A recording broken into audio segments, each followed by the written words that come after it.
हाय, hello, नमस्कार मंडळी. मी प्रियंका तुमच्या सर्वांचं आणखीन एका नवीन व्हिडिओमध्ये अगदी मनापासून स्वागत करते. तर इथं ना मी सकाळीच व्हिडिओ बनवायला सुरुवात केलेली होती आणि सगळ्यात आधी तर मी दूध तापायला ठेवलं आणि त्यानंतर थोडंसं पाणी गरम करून घेतलं, कारण सकाळी मी कोमट पाणी पिते ना.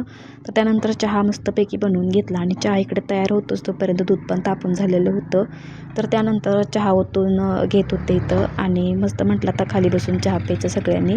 तर आत्या पण इथं शार्वीला खेळवत होत्या आणि आम्ही अजून पण असं ना कप आणि बशीमध्ये चहा पितो. असं कप आणि बशीमध्ये चहा पिण्याची मजा तर काही वेगळीच असते ना. नको.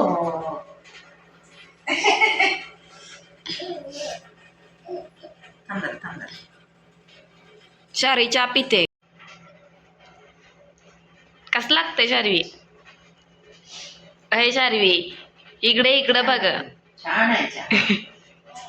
नाही म्हणते. छान आहे.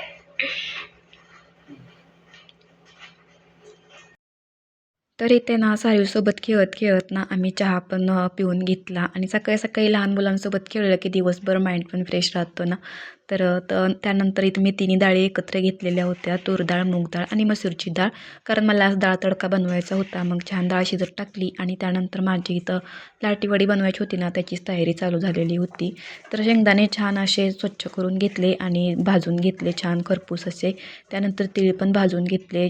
तीळ छान असं सोनेरी कलर येईपर्यंत भाजून घेतले आणि त्यानंतर स्वयंपाकासाठी कणिक मळून घेतली, कारण दुसरा सगळे कामं होईपर्यंत कणिक छान भिजते म्हणून आधी सगळ्यात कणिक मळून घेतली.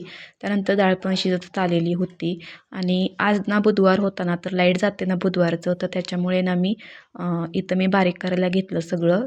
तर इथे ना मी खोबरं, आलं, लसूण, कोथिंबीर आणि आपलं तीळ, शेंगदाणे हे सगळं बारीक करून घेतलं आणि सगळं एकत्र करून घेतलं आणि त्यानंतर त्याच्यामध्ये नंतर जिरे, ओवा, हळद, हिंग पावडर हे सगळं टाकून ना मस्त असं सारण बनवून घेतलं. तर त्यानंतर आमच्या दोघींचा इथं स्वयंपाक चालू झालेला होता. तर मी इथं चपाती लाटून देत होते आणि आत्या इथं भाजत होत्या, कारण आम्हाला चुलीवरती लाटीवड्या बनवायच्या होत्या ना. तर खूप जास्त वेळ जाणार होता ना तिथे. तर मग म्हटलं पटपट दोघींनी स्वयंपाक केला का पटपट पण होतो, झालेला पण कळत नाही ना. तर असंच आम्ही दोघी रोज मिळून स्वयंपाक करतो. तर छान अशा चपात्या लाटून घेतल्या. त्यानंतर लगेच भाजी पण बनवून घेतली आणि मस्त असं जेवण करून घेतलं आणि सगळी बाहेरची पण कामं आवरून घेतली आणि त्यानंतर मग लगेच इथं लाटीवड्याची तयारी सुरू केली. तर इथे ना डाळीचं पीठ, त्याच्यामध्ये थोडंसं गव्हाचं पीठ मिक्स केलेलं आहे आणि आपलं मगाशीचं केलेलं वाटण आहे ना, ते म्हणजे आलं, लसूण, कोथिंबीर या सगळ्याचं वाटण आणि नंतर आपला घरचा मसाला, हिंग पावडर, हळद, तीळ थोडेसे टाकलेले होते आणि हे सगळं मिक्स करून घेतलं छान असं हातानं. आणि आपण मिक्सरच्या भांड्यामध्ये कोथिंबीर बारीक केलेलं होतं ना, तर त्याच्यामध्येच थोडंसं पाणी ओतून घेतलं, कारण त्याला कोथिंबीर लागलेली असते ना, ते पण निघते आणि छान असं मळून घेतलं. थोडंसं पाणी ओतून छान मळून घेतलं इथे आणि त्यानंतर लगेच लाटत होते मी आणि आत्या भरत होत्या. तर असं करून ना पटपट सगळ्या लाटीवड्या करून घेतल्या आम्ही. तर इथे ना मी असं लाटून देत होते आणि आत्या भरत होत्या. तर आत्यांची अशी पद्धत आहे भरण्याची. ते बघा, पहिल्यांदा ना त्याला तेल लावलेलं आहे आणि त्याच्यानंतर आपण मगाशी जे सारण बनवलेलं होतं ना, तेच थोडंसं असं वरून लावून घेतलं आणि छान अशी ह्याची घडी घालून घ्यायची आणि आपल्याला हवं त्या साईजमध्ये कट करून घ्यायचं. तर इथे ना आत्याने छान असं सगळीकडे पसरून असं सारण लावलं आणि त्याची घडी घालून घेतली आणि त्यानंतर साईडनं असं चिमटून घ्यायचं, म्हणजे त्यातून सारण बाहेर निघत नाही ना. आणि छोटे आकाराचे कट लावून घेतले आणि वड्या करून घेतल्या. तर वड्या ना आपल्याला आज चुलीवरती छान शिजवून घ्यायच्या होत्या ना, तर आत्यांनी ना मकाचे पाले आणलेले होते, कारण ही जुनी पद्धत आहे मकांच्या पाल्यामध्ये अशी शिजवण्याची वड्या. तर आत्यांनी छान असे मकाचे पाले आणले आणि ते स्वच्छ धुवून घेतले आणि तोपर्यंत मी इकडं चूल पण पेटवून घेतलेली होती.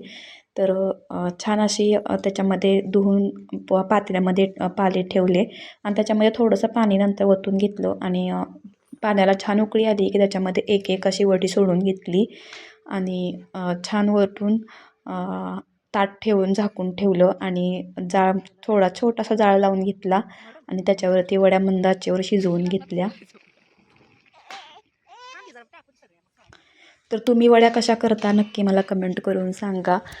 तर इथे ना छान अशा वड्या शिजवून झालेल्या होत्या. तर एक एक करून अशा पूर्ण वड्या काढून घेतल्या आणि त्याच्यानंतर मग वड्याला फोडणी द्यायची होती ना, तर त्याची इथे तयारी चालू झालेली होती. तर पातेल्यामध्ये तेल गरम करून घेतलं, त्याच्यामध्ये जिरं, मोहरी आणि कढीपत्ता टाकून घेतला.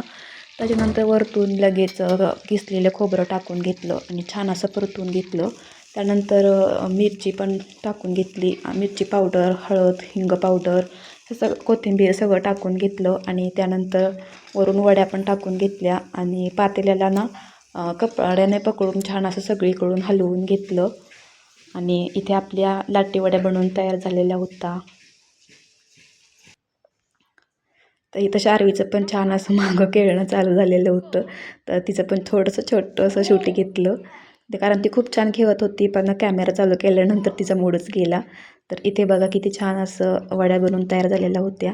तर असा होता माझा आजचा छोटासा व्हिडिओ. आवडला असेल तर व्हिडिओला लाईक करा, शेअर करा आणि आपल्या चॅनलला सबस्क्राईब करा. भेटूया परत, तोपर्यंत सर्वांना बाय बाय.